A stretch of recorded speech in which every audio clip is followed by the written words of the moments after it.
Welcome to Kutch. The day is March 27th, 2026, and the Michigan State Spartans just lost to the UConn Huskies 67-63, ending their season with a Sweet 16 finish. The Spartans had to climb their way back after starting the game with an abysmal 25-6 run for the Huskies.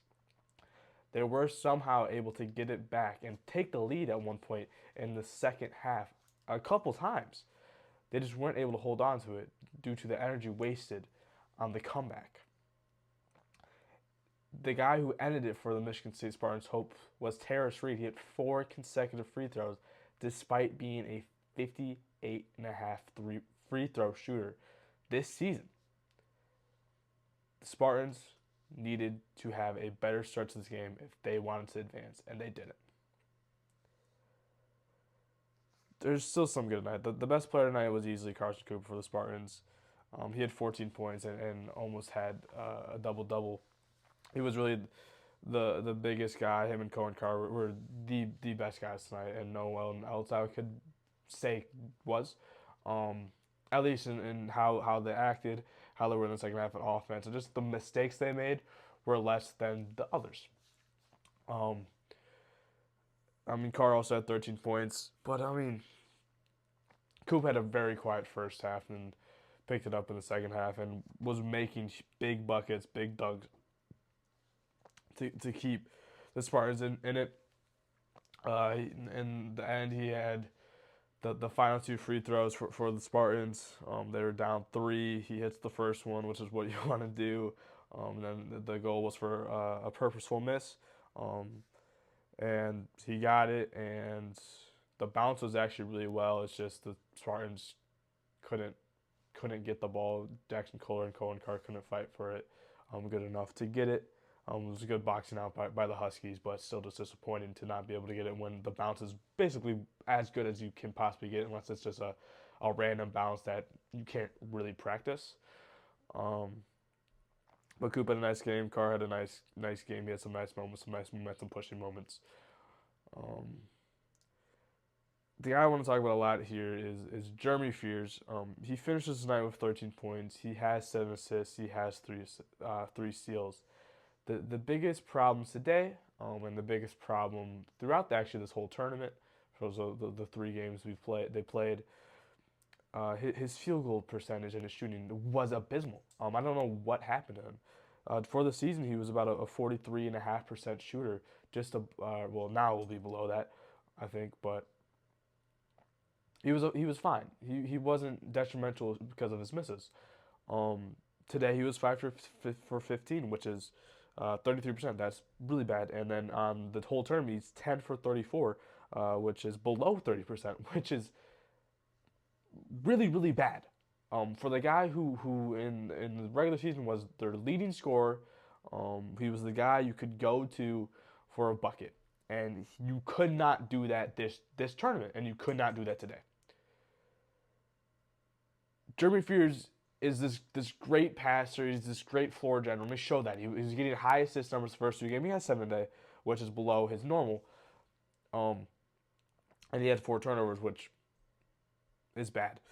But if Fears wants to be at this high pedestal, which he can be, he was an All-American player this year. He was All Big Ten first team this year. He can be at the pedestal. In the regular season, he was at that like an elite level player, but he was not that elite level player this tournament. He was an elite level playmaker, but the scoring that he was trusted to bring in night in night out, he didn't show up with in March. He didn't show up with it. And if the Spartans want to go on a run, Fears has to be good. Not just from a playmaking standpoint, from a scoring aspect. Once you get in the later rounds, Fears needs to start making his shots.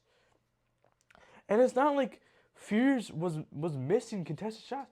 He had at least two, easy layups after very nice drives and very nice reads. He just couldn't finish the open layup.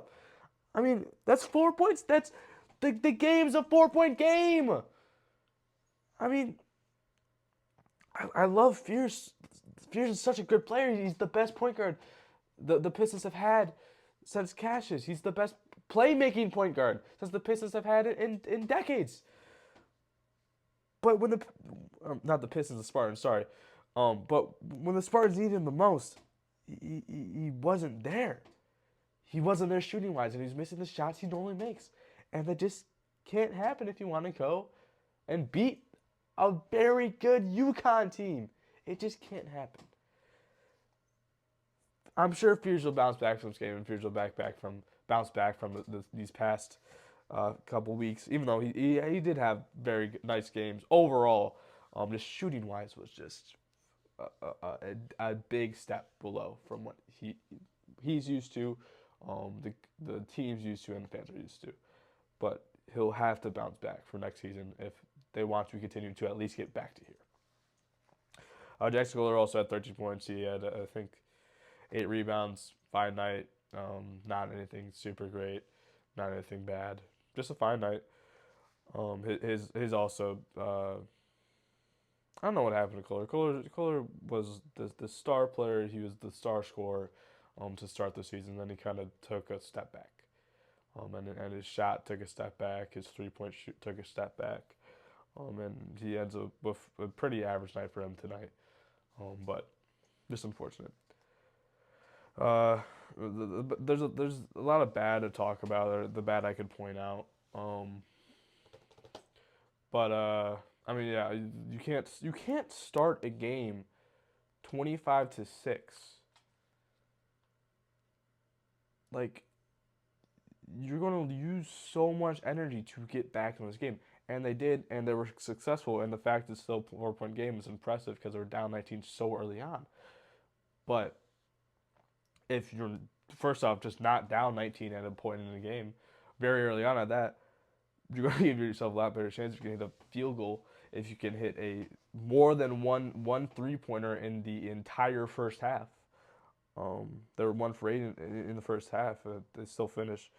They still only make three in the second half, but hey, that's 2 more than the first. So I don't know. 3-point shooting overall. I mean, today, again, the Spartans the whole season has lacked consistency from 3-point. They go on stretches where they're good. They go on stretches where they're bad. The last, I think, 10 games, the graph went around Twitter or X, whatever you want to call it. I don't care. And it showed that Michigan State was actually a very good 3-point shooting team, and UConn was actually struggling as of late. And today that switched, and it went back to what it probably should have been. Michigan State shot 4 for 16, 25% tonight. Just not good. Fears and Trey Ford went 1 for 3. Jackson went 1 for 4. And then Carr went 0 for 3. And then Tang misses only 1, but Tang's only 1 was kind of just heave. Just had to throw it up. At his point, Jordan Scott was 1 for 2. I can't blame anyone for going 1 for 2. It's not like they weren't open shots. Like the Jackson ones, some of them were open shots. At least one of those Fears ones, it was an open shot. The Trey Ford ones weren't, but whatever. Cohen Carr, yes, we're all open. He's not going to shoot a 3 unless he's open. And it's just, he went 2 for 4 last game. He goes over 3 today. That's kind of how Cohen Carr's shooting is either decently on or it's completely off. And today his jumper, or at least from 3-point, was completely off. He didn't make a mid-range, and a pretty pivotal point that helps him momentum come. Just wasn't able to knock down a 3 today. And I know the Spartans' game plan and their what they is an inside paint heavy team. No matter every single season, that's what the Spartans are. That's how they work their defense, and they're going to run the court, and they're going to have great full court offense and pretty mediocre half court offense. That can't really work that well anymore, because the first 2 games were won. Because not the first game, MSU wasn't great, but Louisville was a decent win. I think they won by 8, and it was a good win because they shot well. It was a very good shooting game for the Spartans. If they don't shoot well, we could not be at this game right now. And if the Spartans really want to go on deeper runs like they want to, and they can be coached to, they're going to need some kind of consistency from 3-point, more than just I was gonna say more than just one player, but I couldn't tell you one player that was consistent that I could trust on like 3 out of 5 nights, 3 out of 5 nights to bring it from the 3 point. I couldn't. There's not a single player on this team I could say that for. Jackson Kohler to start the season I could have, but then I couldn't. Kurt saying you can't. Trey Fort you can't. Trey Fort in the end of the season maybe, but the rest of the season no. German Pierce no. Cohen Carr obviously not. I mean, uh, I don't know. The Spartans need to be better shooting wise. That's just how modern basketball is played. Um, Obviously, they can still focus on the inside stuff because that's how they work and that's how they function and that's how Izzo's system runs. But you just can't ignore the 3 point shot. Um, you just can't ignore it because it's going to bite you. And a 4 for 16 in an elimination game in a Sweet 16 is just pretty inexcusable. Next game, well, it'll be some exhibition game in October. Don't know against who. Um, Probably some random D2 team. It's usually what it is for the first one at least, and then maybe we'll play some competent for the first one. For the second one, never really know. Uh, yeah, I mean, it's the end of the season. Spartans are done. They won't play another game, obviously, because they lost. So can't really look forward to the next game. Can't really root for a next game right now. But all I can say is